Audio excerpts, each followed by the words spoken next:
பொதுவாகவே எல்லா கோவில்களும் ஆகம விதிப்படி தான் கட்டப்பட்டிருக்கும்.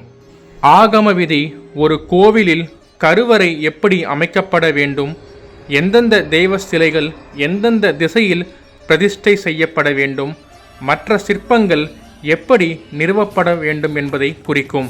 பூஜைகள், மந்திரங்கள், வழிபாட்டு முறைகள் கூட ஆகம விதிகள் படிதான் கோவில்களில் பின்பற்றப்படுகின்றன. உதாரணத்துக்கு சிவன் கோவில்களில் முதலில் கோபுர நுழைவு வாயில் இருக்கும், பின்பு கொடிமரம், அதைத் தொடர்ந்து பலிபீடம், பின்பு நந்தி பகவான், அதன் பின்னரே மூலவர் குடியிருக்கும் கருவறைக்கான நுழைவு வாயில் இருக்கும். பெருமாள் கோவில்களில் கொடிமரம், பலிபீடம், கருடாழ்வார் அல்லது பிரகலாதர் இருப்பார். முருகர் கோவில்களில் கொடிமரம், பலிபீடம், அதன் பின் யானை அல்லது மயிலின் சிற்பம் இருக்கும். ஆகம விதியை பின்பற்றிதான் இவை அனைத்தும் அமைக்கப்பட்டிருக்கும். அதே ஆகம விதிப்படி கட்டாயமாக ஒவ்வொரு கோவிலிலும் இருப்பவர்கள்தான் இந்த துவாரபாலகர்கள்.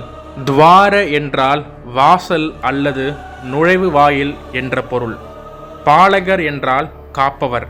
கோவில் கோபுரமும் கருவறையும் இவர்களால் தான் பாதுகாக்கப்படுகிறது என்பது ஐதீகம். இவர்களுக்கு பெயர்களும் உண்டு. பொதுவாக சிவன் கோவில்களில் இருக்கும் துவாரபாலகர்கள் சண்டன், பிரசண்டன் எனவும், பெருமாள் கோவில்களில் இருக்கும் துவாரபாலகர்கள் ஜெயன், விஜயன் என்றும், அம்மன் கோவிலில் இருக்கும் துவாரபாலகிகள் ஹரபத்ரா, சுபத்ரா எனவும் அழைக்கப்படுகிறார்கள்.